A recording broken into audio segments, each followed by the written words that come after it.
ఈ మేషరాశి వారికి ఈ పరాభవనామ సంవత్సరంలో రాశి ఫలితాల విషయానికి వస్తే ఆదాయం 11, వ్యయం 5, రాజ్యపూజ్యం 2, అవమానం 4గా గోచరిస్తున్నాయి.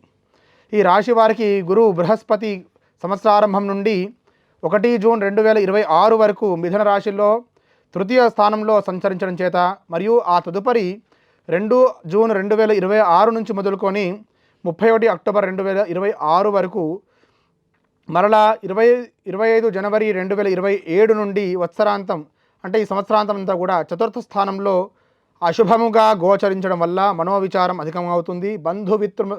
బంధుమిత్రుల మధ్య విరోధాలు పెరిగేటువంటి అవకాశాలు కనిపిస్తున్నాయి. ఇక సంవత్సరాంతం వరకు చతుర్థ స్థానంలో గోచారం చేత బంధుమిత్రులతో విరోధం ఏర్పడే అవకాశం ఉంది. ఉద్యోగ భంగం కలిగేటువంటి అవకాశం ఉంది. అపకీర్తి, ధన నష్టము విశేషంగా గోచరిస్తుంది.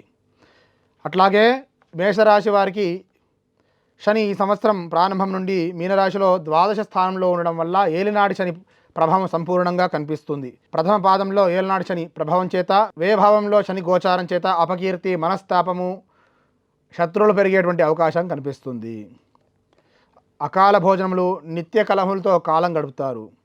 ఆరోగ్యం కూడా భంగం కలిగేటువంటి అవకాశం కనిపిస్తుంది. ఈ సంవత్సరం ఆరంభం నుంచి మొదలుకొని రాహువు 3 డిసెంబర్ 2026 వరకు కుంభరాశిలో ఏకాదశి స్థానంలో శుభ ఫలితాన్ని ఇస్తాడు. అదేవిధంగా 4 డిసెంబర్ 2026 నుండి మొదలుకొని ఈ సంవత్సరం చివరి వరకు దశమ స్థానంలో ఉండడం వల్ల స్వల్ప లాభము, వృధా భ్రమణము అంటే పనికిరానటువంటి తిరుగుళ్ళు ఎక్కువ అవుతాయి. అదేవిధంగా చేసేటువంటి ఏ కార్యం కూడా అంత శీఘ్రంగా ఫలితాన్ని ఇవ్వకుండా పోతుంది. ఇక కేతు సంవత్సర ప్రారంభం నుంచి 3 డిసెంబర్ 2026 వరకు సింహరాశిలో పంచమ స్థానంలో అశుభ ఫలితాన్ని ఇస్తుంది.